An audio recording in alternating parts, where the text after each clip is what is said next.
Hey everybody, Michael P. Spradlin here. Whoa, almost over there. Ready to read the next chapter of The Youngest Templar, Keeper of the Grail. When we left our heroes, they were on their way to Tyre in Wickermer, and they had just discovered that Miriam was not a male. She was a female assassin, al-Hashashin, which was quite the stunner, let me tell you. So we're going to go ahead and get started here. I just want to tell everyone, I know here in Michigan and in other states, things are starting to open up a little bit. We're starting to get some being able to go back to restaurants and things like that. I think that's all good news. I also think that we should continue to be cautious. Please wear a mask. Please social distance. Let's not have another spike in cases while this virus, we may think it's dormant, but it's going to be there, and we want to keep those cases as low as possible. We don't want to give it to somebody else. So please remember, and let's be safe and be kind to one another and check in on each other, and let's look out for each other. Okay? I mean, that's something the world really needs right now. We all need to look out for each other and ensure the safety and well-being of our neighbors. So anyway, let's get reading. This is The City of Tyre, chapter 26. We ran through the remaining night. As morning approached, the sun entered the eastern sky slowly, as if it was reluctant to start the day. Of course, our course held us fast along the coast, and as we ran, we could still glimpse the sea below us. White shorebirds began their morning rituals, diving and floating above the gentle swells cresting along the shore. On the gusting wind, I occasionally heard their songs as they twisted and darted over the water. I felt I was running through Eden itself, looking at the gorgeous land before me, the water a stunning blue against the morning sky, the cliffs so stark in their beauty. I could scarcely believe this place had seen so many centuries of war and unrest. It felt peaceful beyond compare. I had often wondered these past few months if all the fighting, killing, and destruction had been worth it. Kings had been born and died here. Armies had fought here hundreds of years ago and fought again today. Battlefields had been taken and lost. Despite all that had happened in this place, the land itself was untouched by it. It remained peaceful and beautiful, as if it could speak to us, as if to say, "Fight on all you wish. I will not change. I am constant." 2 days of nearly constant running drew us ever closer to Tyre. As Miriam insisted, we ran through the daylight hours, and each morning as the sun took full effect and the temperature rose, I felt exposed, traveling out in the open as we were.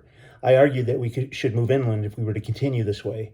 Miriam disagreed, countering that the woods were full of Saracens moving about and that we would stumble across their patrol or encampment at any moment.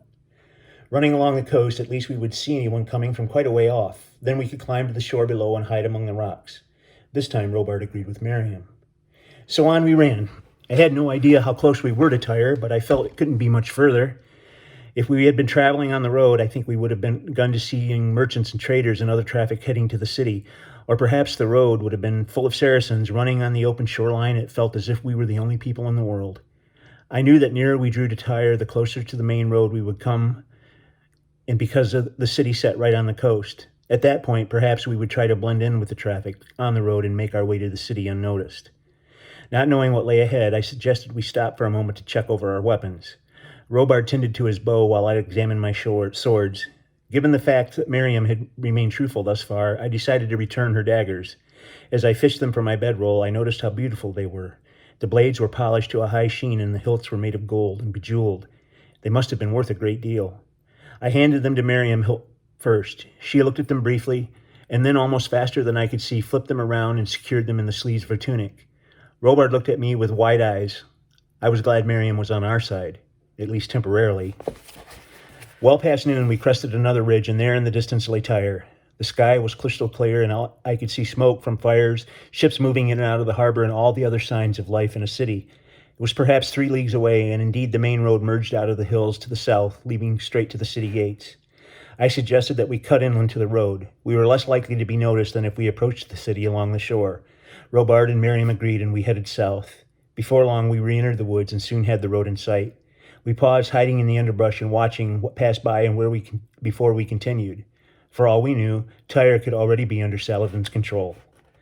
For an hour we watched and observed. Traders and merchants passed, goatherds and shepherds with flocks of sheep moving along the road. When at last a squad of soldiers rode by, clearly members of the king's army, we knew we were at least temporarily safe. As we had drawn nearer to Tyre, Miriam had restored her veil and turban. Moving from our hiding place, she removed it. Her long black hair now cascaded down her shoulders and back. Robard and I were startled to see her again like this. I think Al-Hashashin might not be welcome in Tyre, she said. It's better if I look like a simple peasant girl on my way to the marketplace, don't you think? She took the hood of her tunic so it didn't show. Without the hood, turban, and veil, her tunic transformed her from a Hashashin, and she looked much less dangerous than she actually was. A simple peasant girl with 2 Hashashin daggers hidden in her sleeves, who also happens to be a deadly killer. Sure, said Robard. I expected Miriam to be angry, but instead she laughed. Again, her laughter was as joyous as the first time I'd heard it. We crept cautiously from our hiding place onto the road. With no one immediately about, we began walking toward the city, entering Tyre a short time later without incident.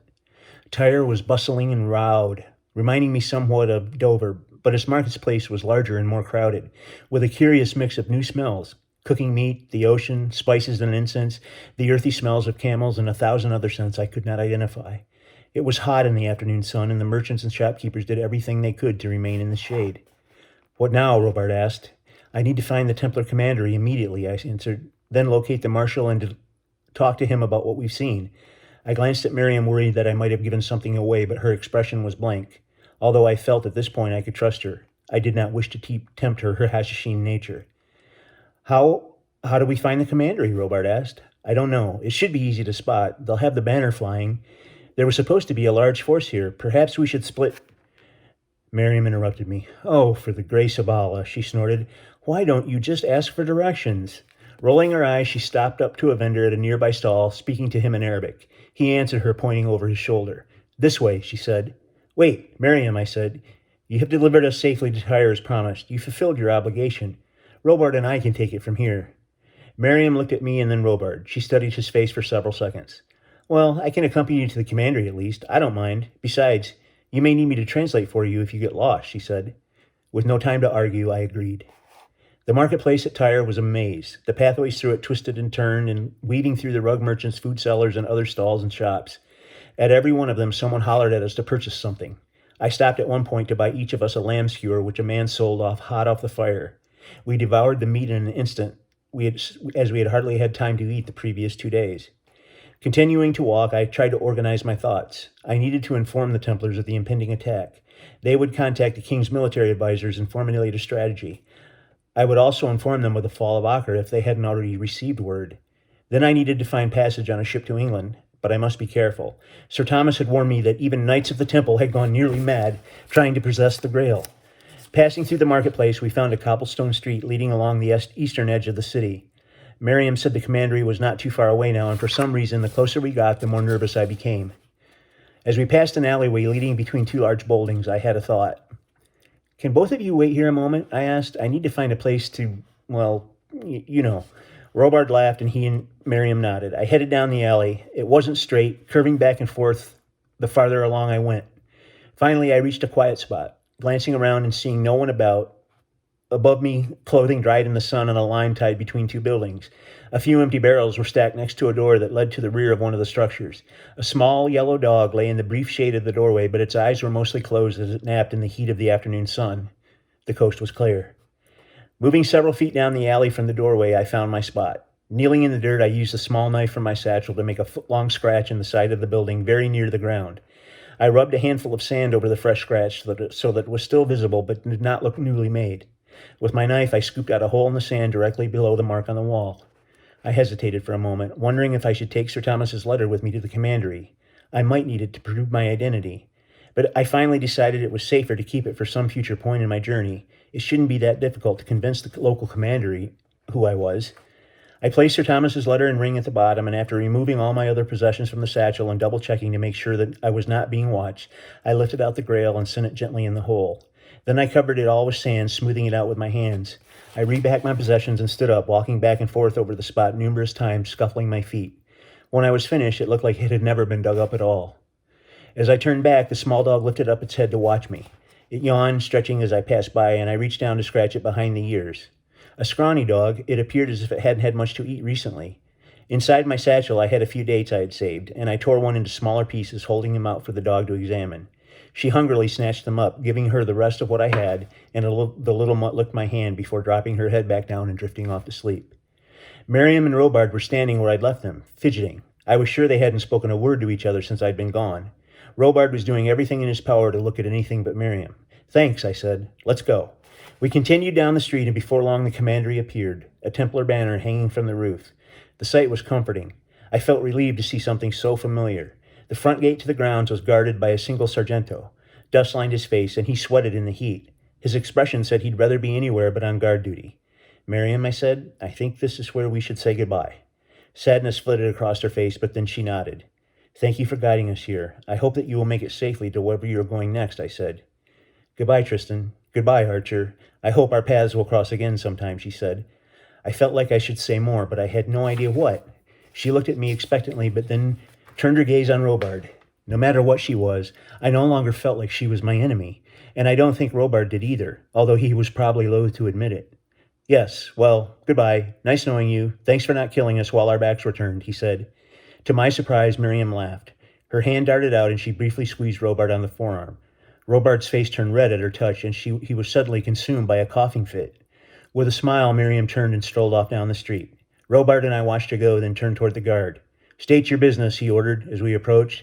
"I am Tristan of St. Albans, squire to Brother Knight Sir Thomas Leo of the Dover Commandery, most recently deployed in Acre. I have a report for the Marshal," I answered. "I know of Sir Thomas, but I don't know you. Do you have proof of this?" "I do. I carry his sword," I said, turning to the sergeant who could see the battle sword that I carried across my back. I also showed him the Templar seal carved into the hilt of my short sword. The sergento nodded, but wasn't completely satisfied. "Who is this?" he said, pointing to Robard. "This is Robard Hode, formerly of the King's Archers. He has accompanied me from Acre. Please, Sargento, we saw Saracen patrols not more than a day away. I have urgent news for the Marshal. May we enter?" His eyes flew open when I mentioned nearby Saracens. He considered us a moment longer, then stepped aside and opened the gate. "You will find the Marshal in the office off the meeting room in the main hall," he said. This commandery was quite similar to the one in Dover, with only minor differences in the construction of the buildings. It was made of mud bricks, and once inside smelled like wet dirt, but the layout was almost identical. Entering the main hall, it felt unusually quiet. I was used to the hubbub of the barracks and grounds in Acre, but perhaps the knights were off on patrols or performing other duties. A squire sitting at a table mending a harness directed us to the Marshal. He pointed to the left, where a corridor led away from the main hall. There was a small room at the end of the corridor, and as we approached, I could see through the doorway a man dressed in a marshal's tunic, sitting at a wooden table writing on parchment. A sergento stood next to him, holding several more sheets, waiting for the marshal's signature. I knocked on the doorway. "Sire, I beg pardon for your disturbance, but I bring news from Acre and the knights there," I said. Both men looked up. The marshal startled me for a moment. He was a small man, balding and round-faced. His eyes were dark, and it looked like a permanent frown was etched on his face. As he regarded me, his face was expressionless, but I could see cunning in his eyes. "You may enter," he said. Stepping before his desk, I was about to begin my report when a voice out from the corner of the room interrupted me. "I was wondering when you'd show up." The voice, contemptuous and full of hate, that I would know anywhere. My knees trembled and the blood rushed through my ears, and for a moment I thought I might faint. My eyes needed to be sure that my ears did not deceive me, so I turned to look to see who was there. And there he was, standing in the corner, near a window that bathed the room in soft light. Sir Hugh. And that's the end of chapter 26. We'll be back tomorrow with chapter 27. Everybody take care.